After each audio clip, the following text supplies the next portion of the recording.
Assalamu alaikum wa rahmatullahi wa barakatuh. Barkamu da warhaka, barkamu da sake saduwa cikin wannan takaitaccen lokacin.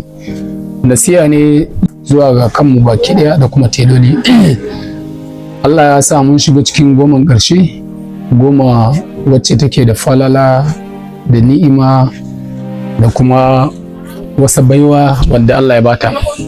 A cikin wannan goman ne Allah ya sanya daren Lailatul Qadr, wanda idan kai dace da daren Lailatul Qadr za ka yi ibada na shekara 80 da wata 4 da yan kai kafin ka riski wannan daren. Ba kowa ne kuma yake iya samu ba, sai waɗanda suke tsayayyu suka tsaya da ibada a cikin wannan watan mai albarka. Tailoli ya kamata kowa da ya sani, ɗinki da baya wucewa. Idan ka biya mutane wani a ranar sallama zai ci mutuncinka, me kai kenan? Kai sallama shan tsayayye baka tsaye da shi ba, wani sallar farilla ma bai tsaye da shi ba, ga kuma goman ƙarshe ya zo kullum kana kan kayan mutane. Ba a yi wa mutum, ba kowa ke gwaninta ba. Abin da ka yi ne samu, ko kuma abin da ka ta samu tun farkon azumi zuwa 20, ka dan dakatar da aikin dare ko da na wasu lokuta ne. Idan lokaci ya wuce ba sai shekara mai zuwa, kuma baka da tabbas, baka da garanti, ba wai plan kai ba wadda next year ne zai iya samun ka. Ya kamata ce kowa ya tsaya ya mai da hankali a cikin wannan goman na ƙarshe. Ibada ba kakkautawa, duk wani bukatunmu da muke da shi mu tsaye da shi, mu je cikin sallan dare. Idan kana zuwa tahajjud ka kai ta cikin tahajjud a lokacin da limami ya yi sujjada ya yi kusan minti 2 zuwa 3, faɗan bukatu ake wannan lokacin, faɗan bukatu ake, kuma insha Allah an sassu ne.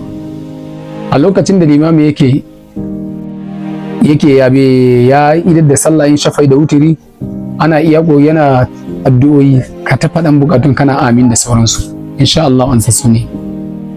Kada mu yi sakaci daga dama 21 da 3 da 5 da 7 da 9, wannan lokutan kada ka yadda wannan ranaku kasance kana kwance, wai daga karfe 1 har karfe 2 kana kwance, karfe 2 har karfe 3 kana kwance, karfe 3 har karfe 4 kana kwance, karfe 4 har karfe 5 a ce kana kwance. Ka ware lokacin da zaka tashi kai ibada, karatun alkurani inda ma baka yi karka sassauta a wannan lokacin, ka tsaya ka mai da himma wajen karanta alkurani, domin komai dubul ne yanzu.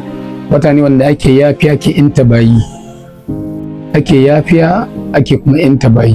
Kada mu yi sakaci da wannan ranaku mai albarka. Lokaci ya zo, ya kamata kowa ya rage. Mai sadaka ka yawaita sadaka, kyautatawa iyaye, kyautatawa makwabta, a zauna lafiya da kuma sauransu. Da wannan nake cewa sunana ambassador Mamun Muhammad. Har kuma manta da yin following da liking da kuma share da kuma subscribe a YouTube channel ɗinmu mai suna Umar TV. Muna godiya da irin goyon bayan da kuke bamu. Allah saka da alkhairi. Assalamu alaikum warahmatullahi wabarakatuh. Muna muku fatan alkhairi.